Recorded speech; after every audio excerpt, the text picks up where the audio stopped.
We often analyze the visible parts of the fashion supply chain. The materials, the stitching, how durable something feels. Hmm. But today, we're going deep into something often unseen. Hmm. The chemical complexity, hidden right in our clothes, our shoes, even our accessories. It's a really important point.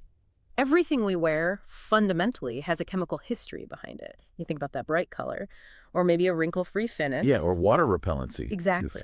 All of that involves industrial substances.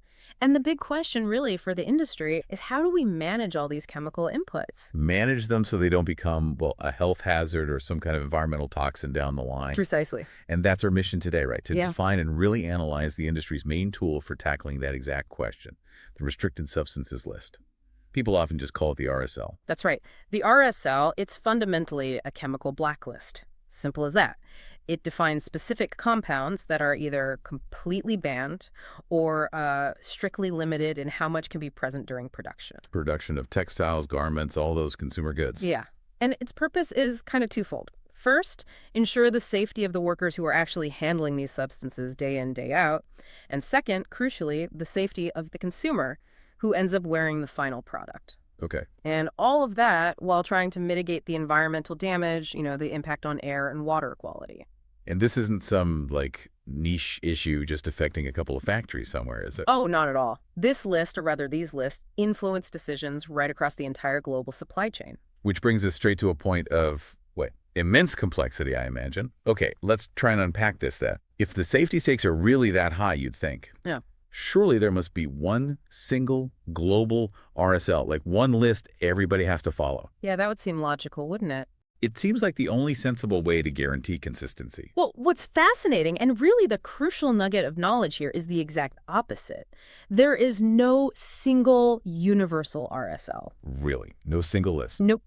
And this lack of global unification, that's the source of incredible operational complexity in the fashion world. You've got different brands, different big retailers, Right. and especially different countries or regions, all developing and enforcing their own unique RSLs with different restriction levels, mind you. Hold on. So if a factory is making, say, the same T-shirt design for 3 different brands, maybe one for the US, one for Europe, one for a specific retailer, they could be juggling 3 competing lists, each with potentially different limits for the exact same chemical. Precisely. That's exactly the challenge. And those different limits mean they have to test for compliance multiple times against standards that might even slightly conflict. And we see this regulatory fragmentation really clearly when we look at the examples.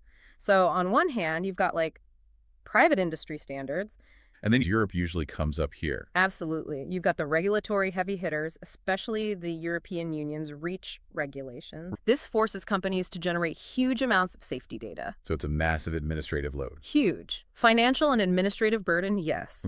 But it forces a very high standard of chemical management just to get access to sell within the EU market. Okay, that really paints a picture of the complexity.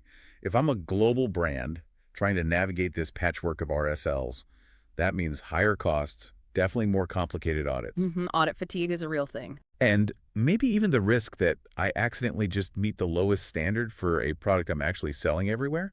It sounds like a massive management headache. It absolutely is. Which brings us nicely to the substances themselves. Yeah, let's get into that. If these lists aren't unified, what are the common threads? What specific chemicals are we generally trying to keep out of our clothes, no matter where they're sold? Right. This is where the lists tend to converge, thankfully. They focus on chemicals where there's pretty clear, demonstrable risk to health or the environment. Okay, like what? Well, a major category is certain harmful dyes. The classic example everyone talks about is azo dyes. Azo dyes, okay. Why are they restricted? So these dyes give you lots of bright, vibrant colors, which is great. But the problem is some of them can break down, they metabolize. Break down. How? Through contact with skin, sweat, certain bacteria. And when they break down, they can release something called carcinogenic amines. Carcinogenic, so cancer-causing. Exactly. Compounds known to be cancer-causing agents released just from the dye in your clothes. That sounds, frankly, horrifying. That the color itself could be releasing toxins onto your skin. It is a serious concern, yes. And why they're so widely restricted now. Okay, dyes. What other common industrial materials end up on these blacklists? We also look very closely at heavy metals. Think lead, cadmium. Where would you find those in clothing? Typically in metal accessories, Yeah. zippers, snaps, belt buckles, that sort of thing. Sometimes they're used in certain dyeing processes too. And they're restricted just because they're toxic? Yes, they're restricted pretty much everywhere due to their known toxicity. Then there's another one you might have heard of, formaldehyde. Formaldehyde, Yeah. like for preserving things in clothes. Sort of, yeah. It's actually excellent for fabric performance. It helps with things like wrinkle resistance, easy care shirts. Oh, yeah. And also color fastness, making sure the color doesn't bleed out easily. Ugh. But it's a powerful irritant. Irritant how? Well, it's known to cause skin irritation, dermatitis for some people. And for the factory workers applying it, it can cause respiratory problems. Right. I know our research mentioned these lists are becoming more dynamic. They're moving beyond just these immediate sort of poisoning risks to think longer term about the environment. That's a really critical evolution we're seeing in RSLs, yes. A major newer concern, for example, is microplastics. Microplastics from clothing. Exactly. There are tiny plastic fibers, and when we wash these synthetic garments, millions of these tiny fibers break off and go down the drain. And into the water systems. Precisely. They often bypass filtration at water treatment plants because they're so small. They end up in rivers, oceans, posing a huge threat to marine life. And eventually cycling back to us through the food chain, I suppose. That is quite a staggering list of potential risks that need to be managed. Which brings us back to that operational challenge. Yeah. Given all these different lists, the sheer volume of clothing made globally, how do manufacturers actually manage this? How do they verify compliance across millions of garments crossing borders every day? Well, the RSL itself forces part of the solution, right? But ensuring compliance, that demands rigorous, standardized testing. There's no way around it. They have to pull samples of fabrics, finished garments, accessories. Pull samples. Yeah, and test them in labs to make sure the chemical concentrations are below the required limits, and critically, below the limits for every single market where that product might be sold. Okay, but you mentioned millions of garments, millions of meters of fabric. You obviously can't test every single item. That's impossible. Correct. You can't test everything. So how do they confirm compliance statistically? How does that work without testing every piece? This is where statistical risk management becomes really important. Specifically, they use a concept called AQL. AQL. Acceptable quality level. It's basically a statistical tool. It helps determine how many samples you need to pull and test from a large batch, a lot, based on how big that batch is and how confident you need to be in the results. Ah, okay. So it dictates the sample size needed for chemical testing to get a sort of representative picture of the whole shipment. Exactly. How many shirts out of a container need to undergo destructive chemical analysis to give you statistical confidence that the whole batch meets the standard? Wait, if it's a statistical sample, doesn't that inherently mean there's a chance, theoretically, that some non-compliant items could slip through, even if the sample passes? Are brands basically accepting a calculated risk?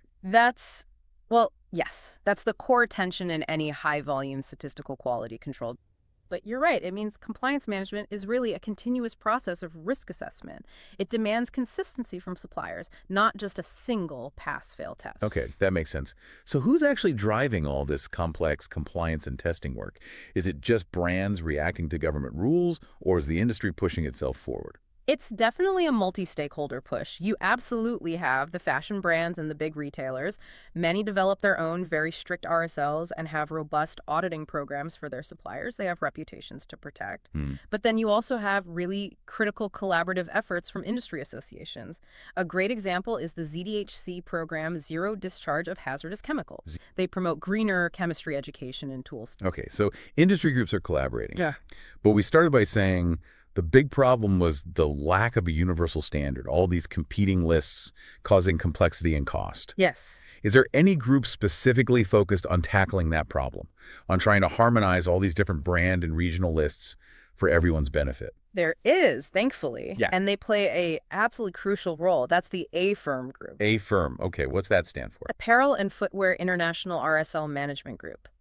AFIRM is pretty unique. It's a collaborative forum made up of many leading apparel and footwear brands. And their whole goal is? Their entire focus is on trying to harmonize product chemical requirements across the industry, globally, reducing that complexity we talked about. That sounds like exactly what's needed. Harmonization must mean huge efficiency gains, cost savings for manufacturers. How do they actually do it?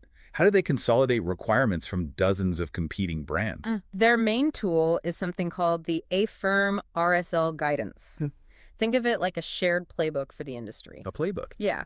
It essentially takes the requirements, often the most stringent limits from multiple international regulations and major brand RSLs, and synthesizes them into one single standardized, regularly updated document. Okay. Understanding this chemical safety aspect, it's just as vital, I think, to defining what makes a high-quality, long-lasting garment. It's not just about the strength of the seam. What do you mean? Well, if the chemicals used to dye or finish that garment are harmful to you, the wearer, or if they actually degrade the material faster over time through washing, then how strong the stitching is becomes almost irrelevant, doesn't it? That's a really powerful connection. Quality isn't just physical strength. It has to encompass chemical safety and integrity, too. Exactly. True quality has to be safe quality.